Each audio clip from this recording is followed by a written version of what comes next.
My name is Patricia and I've lived in Thailand for 53 years.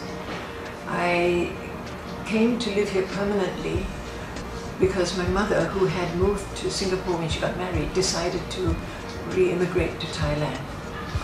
I met and married my American husband, and together we opened the first scuba diving school and retail shop in Pattaya, where I presently live. I have a small but steadily growing business making jams and other popular food items. Patricia's Homemade, which is the name of my concern, was a one-woman operation until about a year ago, when my sister decided to also come back to live in Thailand and join me. So now we are two.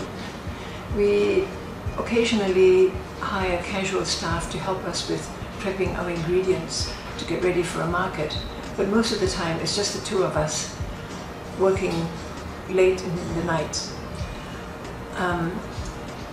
We make our products in small batches, so that way we are able to retain our homemade quality, and as appears in our logo, we can honestly say, from my kitchen to your table.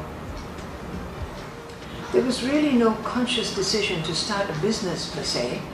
It all evolved from my wanting to make products that suited my taste, like jams with not so much sugar in it, pickles with a little bit more kick, and relishes and other things that were difficult to find.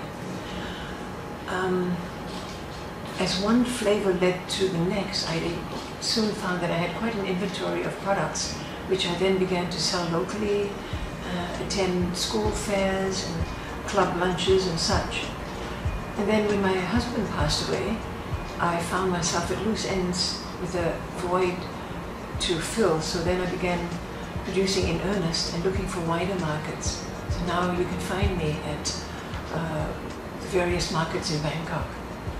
Who have inspired me most in my life are my mother and my sister, and they've taught me everything I need to know about life, as only a mother and sister can teach you.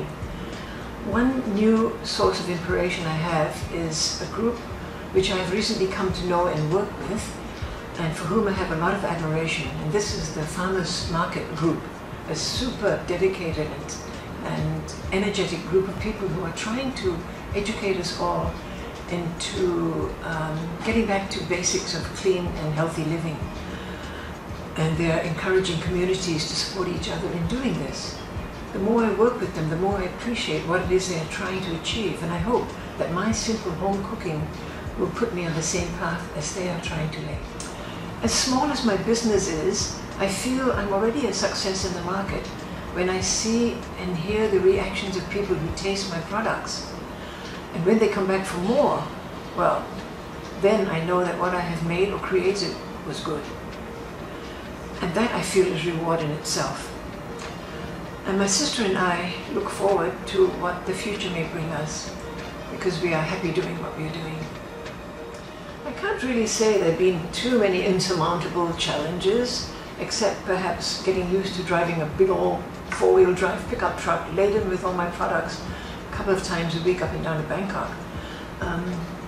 I tend sometimes to overestimate my own physical abilities and am sorely reminded, pun intended, the next day that I shouldn't be too proud to ask and wait for help. The only advice I think I can pass on to anyone wanting to achieve anything is to know that you can do it and be patient while you persevere. But above all, remember that you're never too old to learn or start anything new. Look at me. And remember that at the end of the day, if you are happy doing it, all the challenges in your way are just stepping stones.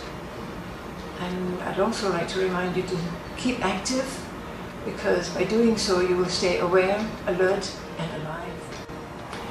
If you've ever tasted any of my products and liked them, please like my video also.